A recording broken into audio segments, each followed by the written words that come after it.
I'm recording this from Italy, which may seem like an odd place to be celebrating the 4th of July.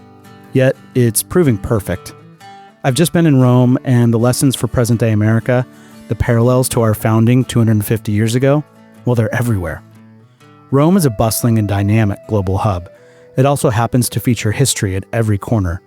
It's breathtaking to walk down a busy boulevard with 2,000-year-old arches at the end of the block, or to round a corner and catch sight of the Colosseum. That history, largely in ruins, serves as a living reminder of how a great civilization rose, dispersed, fell, and now sputters along in a very different, often charming way. There's no simple way to explain this trajectory, yet many of the explanations point to the messiness of a republic, the fragility of an empire, and moral corruption that called out for replacement. When a government built on debate and dissent trades it all for order and strength, you get dictators like Caesar, who smashed norms to wield power.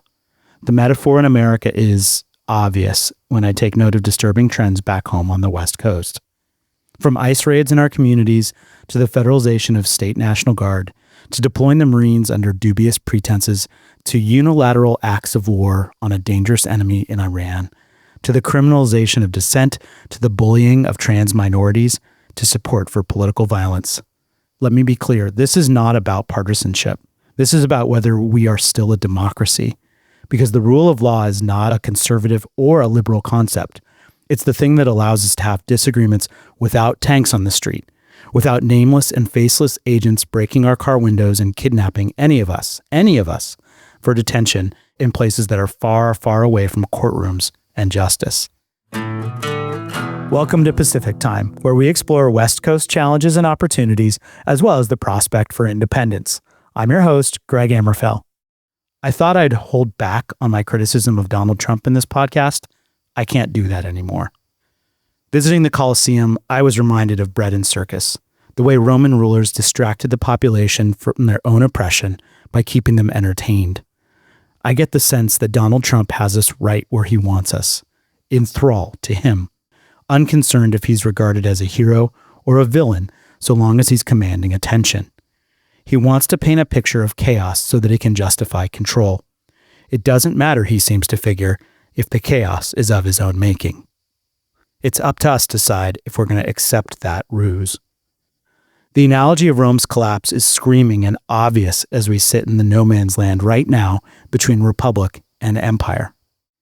These strange, disturbing times have me looking back at the history of America's founding about 250 years ago.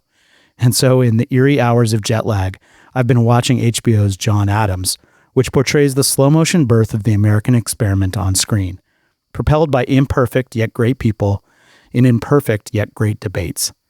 Back then, it was a rebellion against monarchy and military occupation, against taxation without representation, against a government that no longer heard its people. Sound familiar? The parallels between King George, Caesar, and Donald Trump are all too real. Tyranny is on the march. I recommend rereading the Declaration of Independence as I did in the middle of the night, and not just the pithy parts that show up on the protest signs, the whole thing. So many of the arguments that Thomas Jefferson articulated with input from John Adams, Ben Franklin, and others, they're relevant. The American colonists worried about how the British incited violence, impeded trade, ignored appeals under common law. They knew that their declaration was an invitation for war against a great power that was already on a war footing. And let's be plain, Donald Trump is at war. Maybe not just war with hardworking immigrants, or quite possibly at war with Iran and its proxies, but a quieter war, with us on the West Coast and many of our allied states and cities. He's at war with our values. He's out to weaken our economy. He's against the possibility that we could still choose freedom over fear, that we could provide pathways and progress. War is the oldest political distraction, and make no mistake, Fox News is portraying war on the streets of Los Angeles that seem as menacing as a nuclear-armed Iran. This enables Trump to target places like California, Oregon, and Washington with legal, financial, and rhetorical clown shows that don't have a guiding philosophy, and that seem to get more crass every day. I mean, F-bombs and middle fingers from the president and the vice president, cries of fake news in front of NATO leaders. Is that supposed to seem folksy? Or might the least privileged among us want better manners and better intellects at the helm. I'm proud of the way the West Coast is playing defense, the ways we're making the West Coast not just a sanctuary for immigrants, but for democratic values. What if the West Coast, along with like-minded states and cities, declare themselves the sanctuary for democracy and constitutional order? What if we find that the federal government has voided its responsibility in trampling on its oath to protect the Constitution, and we begin acting like it's on us to be the country we want to protect? Trump may have won the election, but he's quickly evacuated his authority by dishonoring his oath of office. It means saying no to federal orders. It means sheltering those who live according to the promise of America. This includes citizens and the people who are honestly working to become citizens. It means that judges, legislators, police chiefs, and generals need to stand up for the rule of law and against federal power turned on communities. Honor your oaths to the piece of paper that starts with "We the people," and take the initiative to rebuild faith in government and public servants. Let's talk tactics, because as well as we're playing defense, we have to start putting points on the board. It's time to go on offense. It's time to start flooding the zone of this would-be dictatorship so we can advance the causes of freedom and opportunity, connection and empathy. Let's get specific about how we can wield the Constitution. Article 1, Section 8 gives Congress, not the President, the power to declare war. The 10th Amendment reserves powers not delegated to the federal government to the states and the people. The Posse Comitatus Act restricts the use of federal military forces for domestic law enforcement. The Insurrection Act allows federal troop deployment only under extremely narrow conditions, none of which apply to peaceful sanctuary policies. Article 1, Section 3 outlines the process of impeachment, with Article 2 describing the impeachable offenses. The 25th Amendment speaks to the process for removing a president who proves incompetent to serve. Now pair this with recent sad and depressing Supreme Court rulings. The Trump-aligned Supreme Court has just ruled against the rights of transgender individuals to seek gender-affirming care, essentially reinforcing the power of states to set their own rules, even if in the case of Tennessee, they're discriminatory. We should treat this ruling as a grossly regrettable setback to civil rights, but turn it on its head.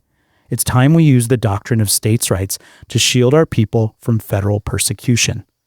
That's the court's game. Let's play it. And certainly, the 3 West Coast attorneys general are pushing back hard to stop executive orders, including the federalization of the National Guard, the rollout of tariffs, and the withdrawal of federal research funding. We're also watching the 3 West Coast governors at various volume levels and levels of specificity advocate for states' rights and take shots right back at the disinformation and bullying of the Trump administration. They're doing us proud. And these are not radical moves. They're defensive maneuvers to protect constitutional order. It's time to escalate. So what should we do next?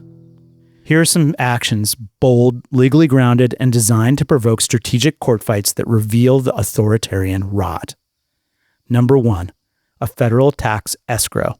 What if West Coast residents and businesses paid federal taxes into a state-run escrow account until the federal government reinstates constitutional protections? What if states went further by indemnifying state taxpayers against federal tax collection and by spending sums already committed to states by congressional approval? And what if the current budget under debate in Congress allowed for the full deductibility of state and local taxes, making it possible for states to enact their own progressive taxes and weaken the coercive power of a malignant federal government? 2, let's defund, rename, and recommission the National Guard. We can redeploy the members as part of a state constitutional defense force, reassert gubernatorial control, and refuse federal orders that violate domestic law. 3, a non-cooperation doctrine. Let's pass laws that obstruct the quartering of federal agents in local facilities, levy massive taxes on operations that break state laws, and erect huge barriers to the operation of detention centers that blunt the rule of law. What if ICE had to pay $50 for a gallon of gas, $10,000 a night for a hotel, and the private operators of ICE facilities had state liability for violations of state law that could run to millions of dollars per day? 4, federal land and asset seizures.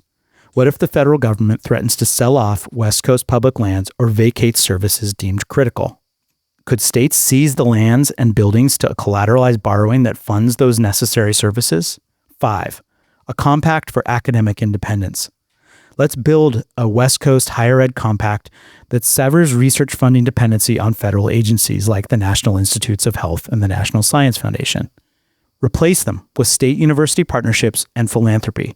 Something similar could be effective with supporting public media and incenting local journalism. 6. A judicial defense network. Fund and coordinate legal defense teams to represent public servants who refuse unlawful federal orders on constitutional grounds. Offer asylum to members of the military, police, or elected leaders who face charges for holding up their oaths. 7. It's time to convene the West Coast Congress. In the wake of the Boston Massacre, leaders from each of the American colonies convened in Philadelphia to discuss the right collective action. Where is our Philadelphia? Who should be there? We may not yet want to declare independence, but a unified legislative convention of California, Oregon, Washington, plus cities and tribes, and maybe even allies from other parts of the country could come together to draft interstate frameworks on climate, health, education, immigration, and civil rights. What if we funded the operation of these interstate collaborations with monies held in the federal tax escrow, or use those reserved tax dollars and West Coast assets as collateral for large-scale borrowing to preserve and expand what makes the West Coast great? Let's see if we can't outrun DC. In other words, let's fight federal overreach and purposeful negligence with federalism itself. The founders gave us the 10th Amendment. Let's use it. Not the way the Confederacy tried to protect slavery, but to protect America from itself and to build something stronger, more just, more enduring. A constitutional counterweight to tyranny. A whole lot of us telling a power-drunk Caesar that he may send the legions into Rome and propel decline, but we're going to stand on the bridge and block the way. The feds will challenge us in court. Good.